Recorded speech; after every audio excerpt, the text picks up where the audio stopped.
이야기를 나누는 시간을 마련했습니다. 안녕하세요. 안녕하세요. 오늘은 그 지난 시간에 이어서 다시 이야기를 나눠보겠는데요. 보는 소개를 다시 한번 해주시죠. 안녕하세요. 21년 전에 이민 와서 미술협회 창립 때부터 쭉 활동 중인 그래픽 디자인 전공한 최소영입니다. 현재는 레이 화이트 부동산에서 탑 에이전트로 일하고 있습니다.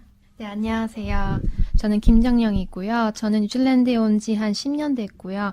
작년에 오클랜드 대학교에서 순수미술 석사를 졸업하고 올해는 아이들에게 미술을 가리키면서 지내고 있습니다. 네, 안녕하세요. 저는 박상원입니다. 프랑스 국립미술대학교에서 아트로 석사 졸업을 마치고 여기 뉴질랜드 온 지는 19년 됐고요. 현재 타스만 시푸드에서 연어 배달을 하고 있고 미술협회에서는 총무를 맡고 있습니다. 안녕하세요. 두루리에 사는 김태준입니다. 저는 취미로 그림을 그리고 있고요. 현재는 제뉴 미술인협회에서 약간 활동하고 있습니다. 네.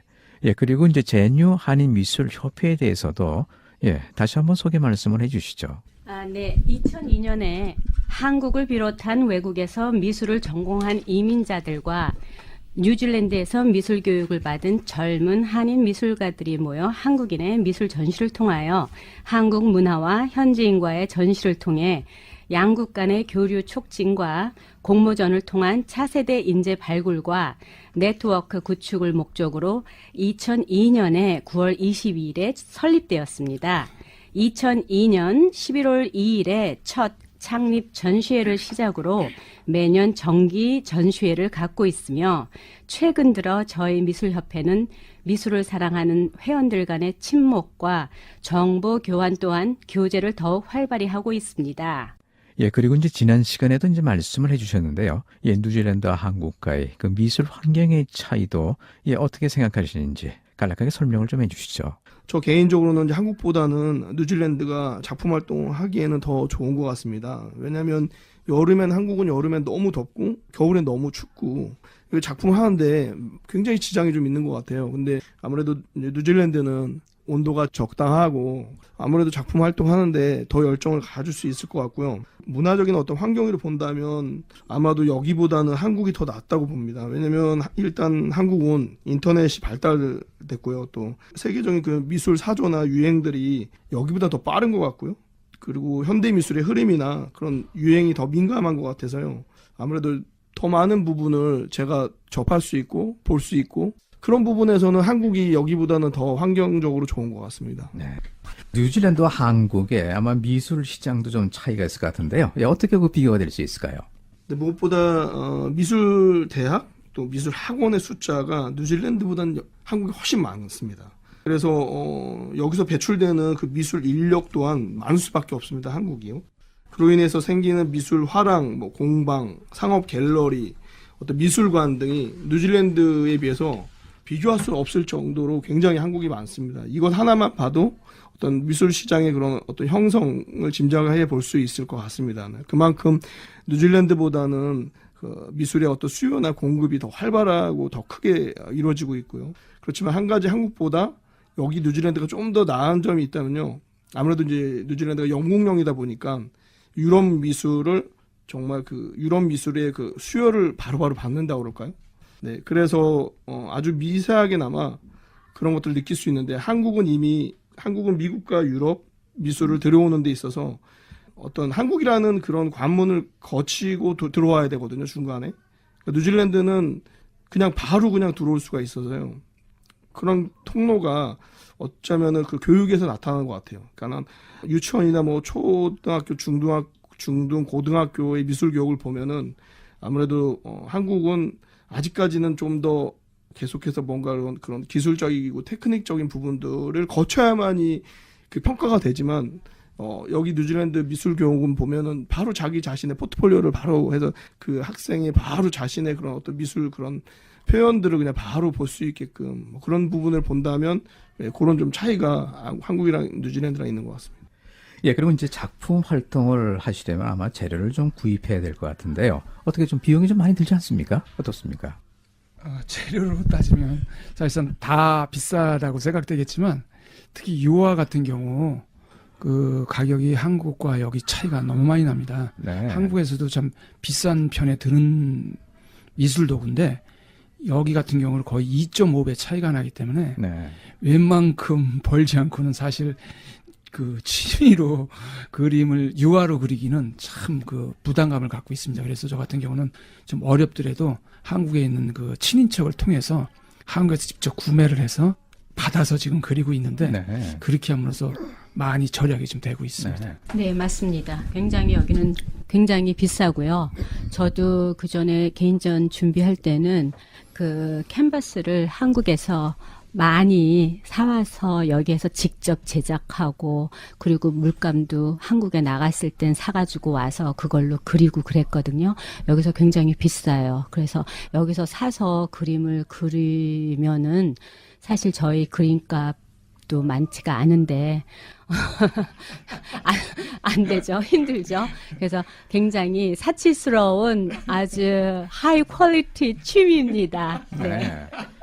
예, 비디오 아트는 어떻습니까? 네, 비디오 아트는 정반대고요. 거의 뭐 비용이 들지 않는다 해도 뭐 네, 이상하지 않을 정도. 왜냐하면 뭐 제가 가지고 있는 핸드폰, 뭐 소위 저희 집에 뭐 다 디지털 카메라도 가지고 있고 뭐 그런 걸로 가볍게 촬영을 하는 거기 때문에 저는 특히 더 그런 것 같아요. 뭐 엄청난 고퀄리티의 이미지를 만드는 것도 아니고 그냥 아이디어 스케치처럼 그냥 저희가 핸드폰 들고 다니면서 아이디어 생기면 촬영하고 영상 찍고 하는 거기 때문에 대체적으로 좀 저는 라키하게도 네, 재료값이 거의 들지 않습니다. 네. 예, 그리고 이제 보통 그 한 작품을 만드는데, 예, 경우에 따라 다르겠지만은, 예, 시간이 얼마나 걸릴까요? 그건 가장 애매한 질문 같아요. 그 작품이라는 거는 그 모든 작품이 그런지는 모르겠지만 제가 단일적으로 그리는 유화만 봐도 몇 달 걸리는 것도 있고 하루 이틀 만에 끝내는 것도 있기 때문에 아마 다른 분야도 조각이라든가 기타 등등 다른 분야도 아마 얼마 걸린다고 이렇게 못을 박는다는 건 상당히 그 애매한 질문인 것 같습니다. 네, 아무래도 이제 일을 하면서 작업을 하기 때문에요. 시간이 굉장히 오래 걸리는 거는 확실합니다. 네, 짧게는 뭐 한 달에서 길게는 4, 5개월 걸릴 때도 있고요. 정말 큰 대작 같은 경우는 저 같은 경우 한 1년 이상 아직도 지금 계속 하고 있는 작품도 있습니다.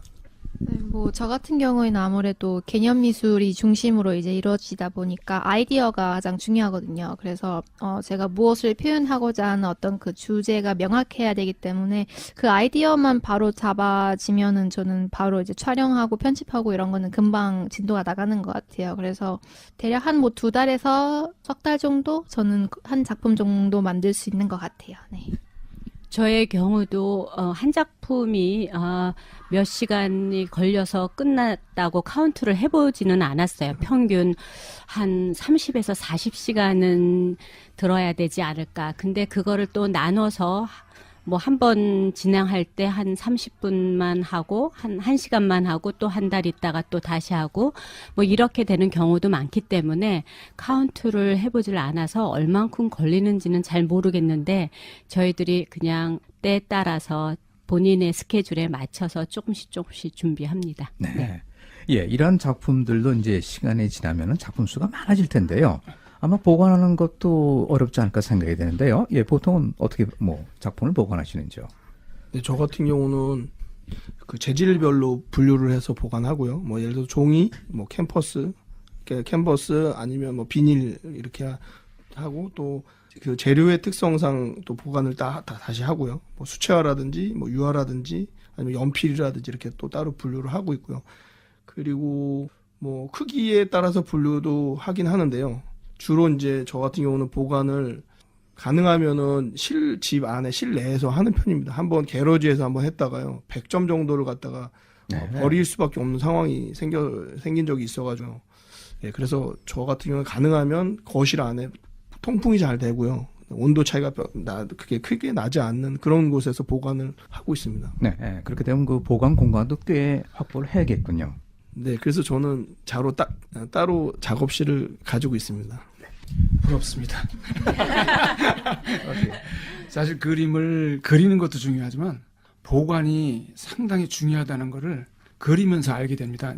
이게 초창기 몇십 점 정도 가졌을 때는 모르는데 자꾸 작품주가 늘어날수록 그 공간이 협소해지고 그 유화 같은 경우는 아직 덜 마른 작품들을 겹겹이 놓다 보면 서로 달라붙는 경우도 있고 또 어떤 경우는 또 습기가 차서 어떤 곰팡이가 쓴다든가 갈라진다든가 색이 떨어져 나간다든가 여러 가지 그 화학적 반응 때문에 버리는 경우도 있기 때문에 아마 그리는 거 이상으로 보관 문제가 상당히 중요하다는 것을 현재 느끼고 있습니다. 네. 저의 경우는 저희 집에 지금 벽이 자리가 없을 정도로 다 붙여놨어요. 좀 기회가 되면은 더 큰 집으로 갈 계획을 하고 있습니다. 네. 비디아트는 보관을 어떻게 하나요? 네, 저 같은 경우는 아마 제일 쉬울 것 같아요. 네, USB에다가 그냥 차곡차곡 쌓아놓은 데서 아마 보관하기도 좀 쉽고 가지고 이동하기도 쉽지 않을까 이제 생각을 해요. 그래서 보통 작품들은 이제 USB에 혹은 하드 드라이브에 이제 넣을 수 있어서 간편한데요. 근데 다만 여태껏 이제 해놓은 작품도 많고 또 영상 편집을 중간중간에 이제 저장할 때마다 그 원본 파일이 의외로 되게 커서 이제 보통 USB로는 이제 작업을 안 하고 한 2,000기가 정도의 하드 드라이브를 이제 챙겨놓고 작업을 주로 하고 있습니다. 그런 어려운 점 말고는 참 쉬운 아트인 것 같아요. 항상. 네. 예, 이제 그 작품을 만들었으면 또 분명히 또 판매도 하셔야겠죠. 예, 그런데 그 가격은 어떻게 결정이 될까요? 정말 가장 어려운 질문인데요. 보통 이제 그 한국 같은 경우는 호당 이미 표준 가격이 정해져 있고요. 네. 그리고 작가의 어떤 학력이라든가 전시 경력 또 판매를 얼마큼 했는지 이것까지 다 계산을 해서 이제 가격이 나오는데요. 이제 요즘 현대 유럽이나 뭐 현대 미술에서는 서양에서는요. 그것보다는 그 작가의 아이디어, 그 작가가 어떤 작품의 발상이 어디서 왔는지, 그 독창성이나 창의성이 얼마나 있는지 이런 것들이 더 크게 작용을 하고 있거든요. 저 같은 경우는 이제 유럽에서 공부를 하고 왔기 때문에 이제 이거 두 개를 반반을 어떻게 섞느냐가 저한테 가장 큰 숙제인데 지금 현재 가장 크게 어려움을 겪고 있습니다. 가격 문제. 네. 글쎄, 저 같은 경우는 지금 전업 작가가 아니기 때문에 그 사실 그림으로 생활을 하시는 분 같은 경우는 가격이 되게 민감한 사항인데 저희 같이 뭐 취미도 아닌 것이 전업도 아닌 것이 이렇게 중간 정도의 그런 상태에서 그림을 그린 사람들은 그 그림 가격을 매기는 게 상당히 또 사실상은 고민이면서 고민인데 저 같은 경우는 그 인터넷을 통해서 요새는 그 그림 판매하는 사이트가 상당히 많습니다. 그거를 보면은 그 그림 크기와 종류 여러 가지가 정보를 접할 수 있거든요. 그러면 제가 그린 그림과 그걸 비교를 해서 대략적으로 산정을 한 다음에 그 가격을 매기는데 되도록이면 1,000불 미만으로 가격을 매기려고 노력하고 있습니다. 왜냐하면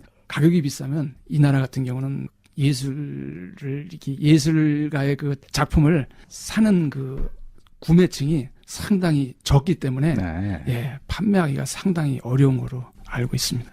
예, 그러면 어떻게 그 화가분들이 이제 만드신 본인의 그 작품들은 잘 팔리십니까? 어떻게 뭐 판매를 하고 계신지요? 그리고 그런 그 판매망 형성이 또 돼 있습니까? 어떻습니까? 팔기 힘들다고 봐야 되겠죠. 대개 주로 전시회를 통해서 판매가 이루어지는데요. 네. 평균 판매율이 5에서 한 6% 정도 됩니다. 아주 저조하죠. 홍보 부족으로 짧은 시간에 많은 사람들이 볼 수 없기 때문에 전시에서 많이 팔리면 좋겠지만 그게 힘듭니다. 그냥 작품이 완성돼서 전시를 한다는데 우리는 더 의의를 두고 있지요.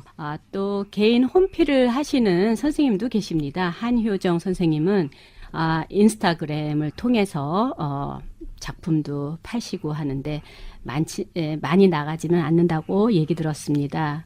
저 같은 경우는 과거에 키위한테 주문 작업도 받았고 로컬한테 소개받아 팔아보기도 했지만 많지는 않았고요. 개인전을 2005년도에 타카푸나 레이크하우스에서 했을 때는 더러 지인들이 인사치레로 많이 사주셨어요. 그래서 덕분에 조금 팔렸지만 그런 수입으로는 살 수가 없지요. 그 다음부터는 생활전선에 뛰어들어서 집을 팔고 있습니다. 네, 그렇군요. 네. 어떻게 뭐 작품 많이 파셨습니까? 네. 뭐 아무래도 일하면서 또 작품을 하다 보니까 그 작품에 또 많은 시간 투자할 수가 없습니다. 그래서 판매에도 제가 많은 시간을 또 들일 수가 없고요. 일단 현재는 뭐 정기 전시회를 통해서 이제 판매를 하고 있고요. 또는 개인적으로 이제 아는 지인을 통해서 주문받아서 하는 경우도 있고요. 네, 현재는 그렇게 판매하고 있습니다. 네. 저 같은 경우는 저도 생업을 하면서 그림을 그리기 때문에 일단은 큰 대작을 그릴 수가 없고요. 그러다 보니까 아무래도 호수가 작은 10호에서 20호 사이의 그림을 주로 그리게 되는데, 그 그림들은 제가 주로 개인적으로 알고 있는 분의 카페라든가 스시가게, 예를 들어서 또 어떤 경우는 또 제과점 이런 곳에 몇 작품씩 걸어서 간간히는 팔고는 있습니다, 현재까지. 근데 판매율은 그렇게 많다고 보지는 않습니다. 네. 예, 10호에서 20호라 그러면 사이즈가 어느 정도나 될까요? 10호에서 20호면 보통 30cm, 가로 세로가 한 30cm, 30cm에서 40cm 사이에 왔다. 네. 참고로 1호는 그 엽서 크기를 말씀드립니다. 아, 예, 이 그렇군요. 엽서 크기. 네. 예. 어떻게 뭐 비디오 아트도 판매를 하나요? 네, 비디오 아트도 이제 영상 온라인으로 구매해서 본다든지 구매는 가능한데, 작품을 팔 수 있는데요. 저 같은 경우에는 현재 팔려고 이제 만들기보다는 조금 더 개념적인 아이디어를 표출하는 데 일을 두고 있고요. 그리고 저는 좀 더 이렇게 리서치 부분에 관심이 더 있어요. 그래서 작품을 통해서 더 다른 사람들과 소통 위주로 전시회를 한다면 그런 데 더 이의가 있고, 아무래도 현대 미술이 좀 더 이제 개념 미술 쪽으로 많이 이렇게 트렌드가 많이 바뀐지라 좀 방향성을 좀 잘 못 잡고 있는 것 같아요. 그래서 아티스트들은 조금 더 자기가 하고 있는 작품에 대해서 연구하고 리서치하고 그런 방향으로 작품에 더 이제 의의에 두고 있지 않나 생각해서 저도 좀 그런 방향인 것 같습니다. 네. 예, 이제 그 하나의 그 작품을 완성시켰을 때 아마 그 기분이 좀 다 틀릴 텐데요. 예, 완성된 작품을 했을 때 어떠한 기분이 드시던가요? 네, 저 같은 경우는 품에 제가 정말 혼신을 들이고 정말 열정을 가지고 열심히 했을 때, 그렇게 해서 완성했을 때는요, 정말 자식같이, 예, 그렇게 정말 애착이 가고요. 네. 네, 그렇게. 네. 글쎄요, 그림이 쉽게 나오는 게 아니기 때문에 그 그림을 잘 그리든 못 그리든 간에 누구나 애착심을 갖게 되거든요, 사실. 그 정도의 차이는 있겠지만, 저 같은 경우도 이제 일을 하고 짬짬이 그리는 그림이기 때문에 그 완성하고 났을 때는 뭐라고 표현할 수 없을 정도의 그 흥분 같은 것도 되고요. 네. 예. 팔리는 거는 일단 안중에도 없고요. 하여튼 묘한 감정을 갖게 됩니다. 네. 예, 저도 마찬가지입니다. 완성이 되면은 굉장히 만족스럽고 제 스스로한테 제가 이제 어깨에 이렇게 톡톡 두드려주는 정도. 그리고 지금 올해는 좀 제가 바빠서 못했지만 늘 그 캘린더 만들 때 제 작품을 넣어서 캘린더를 만들고 있어요. 그래서 하나씩 작품이 늘어갈 때마다 굉장히 흐뭇하고, 이번 그 라디오 방송 이거를 준비하기 전에 제가 과거에 전시했던 작품을 한번 보게 됐어요. 카탈로그를. 그러면서 이런 작품을 내가 했었구나. 그때 이렇게 남겨놓은 거 보고 되게 뿌듯하더라고요. 그러면서 이제 존재감이 있지 않을까 이런 생각이 듭니다. 네, 저는 일단 결과보다는 만드는 과정에서 더 보람을 느끼는 것 같아요. 예를 들어 제가 제 가족 중 한 분과 함께 단편 영화를 제작하기로 한다면 서로 촬영을 해주고 함께 이동하고 또 쉬기도 하고 찍어놓은 영상도 같이 체크하면서 작품의 어떤 방향성을 같이 잡아나가기 때문에 또 응원도 해주고, 그래서 어떤 그런 작품을 만들어가는 과정에 저는 더 재미가 있고 보람을 느끼는 것 같아요.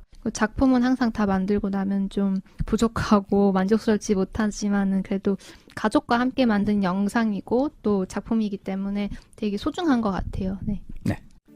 예, 일반적인 한번 질문을 한번 드려보겠습니다.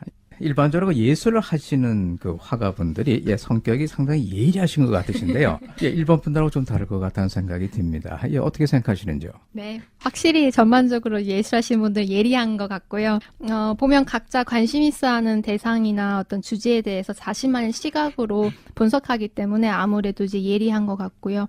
새로운 관점들을 계속 그런 식으로 이제 만들어가기 때문에 예리한 것 같습니다. 네. 또 저는 이제 개성이 강하다 이렇게 표현할 수 있겠습니다. 보통 사람보다 좀 더 많이 색에 대해서 공부도 했고 디자인도 공부했고, 그 미술의 그 미자가 아름다울 미, 어떻게 표현하면은 예쁠까, 이게 기본이 되다 보니까는 항상 예쁘게 치장하는 거가 이제 기본으로 저희가 공부를 했지 않습니까? 그래서 좀 개성이 강하다? 그 정도면 뭐 충분할 것 같습니다. 예. 네, 남자 화가분들은 어떻게 생각하시는지요? 네, 저 같은 경우는 평상시에는 되게 착하고요. 되게 착하고 순하고 뭐 평범한데요. 어떤 작품을 구상하거나 뭐 진행 중일 때는 굉장히 예리해지는 것 같습니다. 근데 그게 저도 처음에는 몰랐는데 나중에 제가 공감을 했던 부분들이 이제 TV에서 보니까 어떤 배우가 나와서 그런 얘기를 하더라고요. 뭐 본인이 이렇게 어떤 배역을 맡아서 그 영화라든지 이런 걸 완전 끝날 때까지 그것을 계속 그 역할을 계속 배역을 연기하는 과정 속에서 본인이 그 역할의 인물이 돼야 할 수밖에 없다고 그러더라고요. 그래서 그러면 이제 집에 만약에 뭐 이제 집에 있는 식구들은 그냥 다른 사람이랑 같이 사는 거죠. 그래서 그런 얘기를 들으면서 저도 많이 공감을 하게 됐고요. 그리고 나서 저의 자신을 돌아봤을 때 좀 저도 그런 것 같더라고요. 제가 어떤 작품을 시작하고 그 작품 완성될 때까지는 좀 그 작품에 많이 제가 예리한 것 같아요. 그래서 그러다 보니까 아마 좀 예리하다는 소리를 듣는 것 같습니다. 글쎄, 저 같은 경우는 예리하다는 표현도 맞고 예민하다는 표현도 맞는 것 같은데, 글쎄, 그거는 약간의 고정관념인 것 같아요. 저 나이가 이제 내년이면 60인데, 그 살다 보니까 여러 사람을 만나다 보면 사실 그림 아닌 모든 사람들이 자기 직업에 열중할 때는 다 예민해지고 또 예리하고 꼭 예술을 하시는 분들만 예민하고 예리한 거는 아닌 것 같다는 생각은 항상 갖고 있습니다. 네. 예. 음악을 하시는 분들은 이제 귀가 발달했다 그럴까요? 이제 잘 들으시는데요. 예, 미술을 하시는 분들은 어떻게 뭐 잘 보신다고, 예, 눈이 발달했다 하실까요? 어떻습니까? 근데 저 같은 경우는 한국에서 미술 공부를 할 때는 많이 봐야 되기 때문에요. 왜냐면 보는 거를 표현을 해야 되기 때문에 많이 봐야 돼서 이제 눈이 좀 발달했던 것 같아요. 근데 이제 유럽으로 가서 거기서 공부할 때는 주로 어떤 물체나 이런 걸 갖고서는 주제를 갖고 하는 게 아니라 어떤 뭐 사상이나 어떤 이론이나 어떤 이야기를 가지고 작품을 표현하라고 그러니까요. 그때는 이제 눈보다는 많이 듣고 많이 생각하고 그러다 보니까 저는 좀 이 생각하는 쪽으로 많이 발달한 것 같습니다. 네. 저의 경우는 일하는데 많이 보탬이 됩니다. 제가 미술을 공부한 거가 클라이언트들하고 상담할 때 오픈홈 할 때는 요렇게 치워주세요. 뭐 요런 컬러로 벽을 다시 칠하면 좋겠어요. 그리고 어떤 손님들은 직접 칠하기 전에 저한테 자문을 구하고 제가 인테리어 많이 좋은 얘기 전해주고요. 그래서 이렇게 내 일하는데 이렇게 보탬이 굉장히 많이 되는구나 하고 저는 아주 좋습니다. 제가 그림 공부를 한 거에 대해서. 예. 네, 저도 보통 이제 비디오 아트가 주지만 그래도 그 전에 뭐 그림도 그려보고 만들기도 하고 다양한 아트 활동을 했는데 제 생각에도 그 observation, 관찰력이 좀 좋은 것 같아요. 어떤 대상을 뭐 그리거나 무엇을 따라 한다던가. 근데 아무리 생각해도 제가 질문을 읽어봤을 때는 좀 생각 기관이 좀 발달되지 않을까 싶어요. 음악 하시는 분들은 음악 쪽으로 어떤 생각이 좀 더 발달하시고 미술 하시는 분은 미술 쪽으로 더 사고와 어떤 생각이 더 이렇게 깊게 가기 때문에 어떤 그런 생각이 어떤 그런 것들 만들어내지 않을까 하는 생각을 좀 슬쩍 해봤습니다. 네. 예, 좀 그 막연한 질문 같은데요. 그러면 이제 예술 하시는 분들은 일반인들과 다른 점이 있다 그러면은 무엇이라고 생각하시는지요? 네, 저 같은 경우는 보는 시각 또는 어떤 상상하는 차원이 좀 다른 것 같습니다. 예를 들어서 일반인들이 사용하는 밥 먹을 때 이제 포크나 나이프로 이렇게 밥을 먹잖아요. 근데 저 같은 경우는 포크와 나이프로 그림을 그리거든요. 네, 그렇군요. 네, 그러면은 이제 굉장히 일반인들과 좀 다릅니다. 왜냐면 제가 좀 새로운 작업을 계속 추구하다 보니까 일반인들하고는 다른 시각으로 자꾸 보게 되고 그걸 생각하게 되고 뭐 그런 경우가 있는 것 같습니다. 아무래도 저희가 이제 공부한 게 미술이고 디자인이다 보니까는 이렇게 창의하는 거, 크리에이티브, 그게 이제 기본으로 깔려 있어요. 그래서 꼭 일반 사람들이 생각하는 기본 개념보다 우리는 좀 다르게도 아이디어가 항상 나오거든요. 그거는 어렸을 때부터 그런 공부를 해와서 그런지, 그래서 어떨 때 세월이 지난 다음에 제 스스로가 깜짝깜짝 놀랄 때도 있어요. 저는 대학교 때 그 맨투맨 티를 새 거를 사가지고 어깨를 다 이렇게 가위로 잘라서 입었었거든요. 엄마한테 이제 혼났어요. 멀쩡한 옷을 왜 잘라서 입냐. 근데 지금 작년인가 재작년부터 나온 그 패션 디자인의 어깨를 드러낸 옷이 이제 나오더라고요. 저는 30년 전에 그런 옷을 입었는데 그런 식으로 그 남이 생각하지 못하는 거 그 당시 때는 저의 아이디어가 옷이 꼭 이렇게 다 붙어 있어야 되나? 여기가 뚫어져도 될 텐데. 이런 거는 제가 그런 공부를 또 했기 때문에 그런 아이디어가 나왔고, 그리고 실생활에서도 옷도 뚫어서도 입어보고, 바지도 무릎을 잘라서도 입어보고, 근데 나중에 세월이 지나니까 그런 옷들이 또 유행을 하더라고요. 그래서 그런 거 볼 때마다 깜짝깜짝 저는 놀랐어요. 그 시절에는 감히 그렇게 생각을 못 했었거든요. 네, 저도 최소영 선생님하고 생각이 비슷한 것 같아요. 어떤 대상이나 어떤 무엇을 보고 듣고 하는 데 있어서 그냥 이미 정해진 어떤 그런 규정에 딱히 픽스돼서 생각하거나 바라보는 게 아니라 좀 다른 방향으로 새롭게 시도해보고 창의적으로 만들어보고 어떤 그런 부분이 좀 다르지 않나 싶고, 다른 한편으로는 감수성이 좀 뛰어난 것 같습니다. 어떤 느끼고 보고 듣고 이런 부분에 있어서 더 풍성하게 다가가는 것 같아서요. 네. 예, 그 제뉴 한인 미술협회 회원들이 어떻게 만족스럽게 작품 활동을 하고 계신다고 보시는지요? 어떻습니까? 90%의 회원 대부분이 생활 전선에 바쁘시게 일하시면서 짬을 내서 작품을 해야 하기에 만족스럽다는 표현보다는 기꺼이 푸시를 받으며 작품을 한다는데 우리의 존재감을 느낍니다. 미술을 좋아하는 사람들이 모였으니 다들 그럴 걸 즐기지 않을까요? 네. 네. 예, 작품 활동은 이제 혼자 하시는 작업이라요. 예, 아트, 비대하트는 좀 드리겠지만요. 예, 가족과 떨어지는 시간도 있지 않을까 생각되는데요. 어떻습니까? 그렇죠. 아무래도 이전 저 같은 경우도 자식들을 다 이제 독립시키고 부인과 같이 있는 시간이 좀 많아져야 할 시간에 일 딱 끝나면 저 혼자 나만의 시간을 갖고 집사람 혼자 지내니까 그 문제로 해서 사실 다투기도 몇 번 하고 부부싸움도 종종 하는데 해결책은 없는 것 같습니다. 제가 그림을 관두기 전까지. 근데 아마 그림은 포기를 못할 것 같기 때문에 아마 다른 또 현명한 방법을 찾아야 되지 않을까 좀 고민 중에 있습니다. 네, 저 같은 경우는요. 아무래도 제 와이프하고 또 제 딸이 저를 많이 도와줍니다. 그래서 저도 말씀하신 선생님처럼 또 이렇게 혼자서 작업하는 시간이 많고 또 몰입도 잘 되고 또 이렇게 집중을 할 수 있어서 이제 그렇게 오래 또 떨어져 지낼 수밖에 없고, 저는 또 개인 작업실을 따로 집에서 분리돼서 따로 작업실을 갖고 있거든요. 근데 와이프하고 딸이 작업 열심히 하라고 많이 도와주고 있어서요. 네, 열심히 혼자 작업하고 있습니다. 저는 아무래도 가족과 많이 함께 하고 있어서요. 참 행복하고요. 네, 미술이 참 좋은 것 같습니다. 네. 네. 예, 이러한 그 작품 활동이 이제 본인의 그 삶에도 아마 도움이 좀 될 것 같은데요. 예, 어떤 것이 이제 도움이 된다고 느끼시는지요?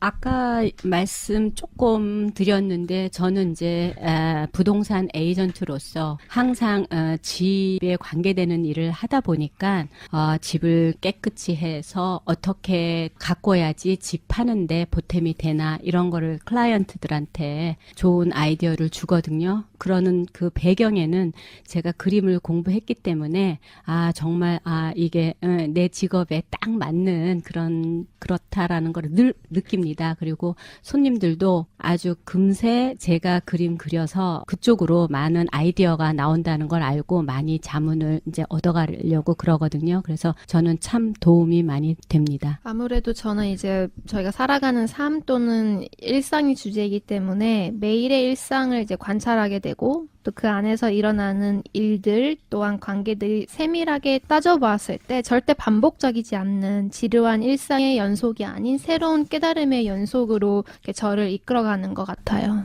근데 저 같은 경우는 다 아시다시피 이제 오늘날 우리가 살아가는 세상이 이제 미디어 세상이고 또 계속 반복되는 어떤 그런 삶의 연속이다 보니까요. 저 같은 경우는 제 작품이 항상 새로움을 추구하고 좀 창의적이고 그런 작품을 하다 보니까 아무래도 그 삶 속에서 작품 활동을 통해서 그런 어떤 반복되고 늘 일상적인 획일화된 그런 어떤 삶의 그런 부분에서 많이 좀 새로움을 저는 가질 수가 있고요. 또 그런 것들이 저의 삶 속에 자유함을 주고 또 때로는 신선함도 주고 그런 것 같습니다.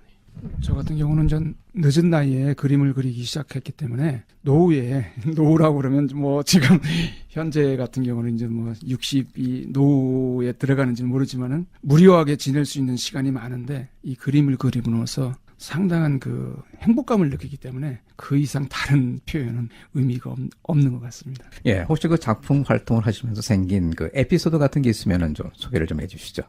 저 같은 경우는 버블로 한번 작품을 한 적이 있습니다. 그 아이들이 이렇게 물풍선으로 이렇게 불어서 이렇게 날리는 버블 있죠. 이제 그걸로 작품을 한 적이 있는데요. 그거를 이렇게 보다가 야, 저걸로 저기다가 물감을 섞어서 불면은 얼마나 재밌게 물감이 그 표면에 떨어질까. 이제 그걸 한번 상상해보고 그대로 한번 해봤습니다. 그래서 비싼 잉크를 갖다가 이제 거기다가 버블 그 액체에다가 이제 넣어가지고 그걸 제가 불기 시작해서 정말 어마어마한 큰 작품에다가 이제 그걸 불기 시작했거든요. 근데 한 보름 동안 하루에 한 10시간씩 불었습니다. 그랬더니 나중에는 어떤 일이 벌어지냐면요. 제가 그 떨어뜨리고 싶은 곳에 그 풍선이 떨어지더라고요. 그래서 나중에는 한번 그런 생각도 해봤습니다. 이걸로 한번 사람의 얼굴을 한번 그려볼까? 뭐 할 정도로요. 제가 나중에는요, 이 입에서 나오는 그 공기의 그 강약과 바람의 세기와 여러 가지 이런 것들이 나중에는 막 이제 도가 터가지고요.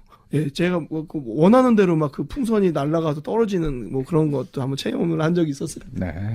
예, 2019년 들어서 이제 이제 한인미술협회에서 이제 정기 전시회를 가질 예정이라고 하셨는데요. 한번 다시 한번 좀 어디서 갔는지 소개를 좀 해주시죠. 네, 저희 제뉴 미술협회 정기 전시회는요, 올해 5월 11일 토요일부터 22일 수요일까지 노스코트 쇼핑몰 내에 있는 노스 아트 갤러리에서요, 열릴 예정입니다. 저희 협회에서는 정기전에 참가하는 회원분들이 각자 일정 금액을 이렇게 모아서 그걸로 대관료를 사용하고 있고요. 자체적으로 저희가 모든 부분을 다 비용을 저희가 다 충당하고 있습니다. 예, 제누 그 미술협회에 계신 분들이 그러면 다 작품들을 거의 다 내시겠네요. 네, 지금 많은 분들이 준비를 하고 계십니다. 예, 이런 전시회 우리 그 교민분들이 많이 참여하셔가지고 제뉴 미술인 협회에서 만든 작품도 감상을 하시고 또 이렇게 구매를 하시면 상당히 좋을 것 같습니다.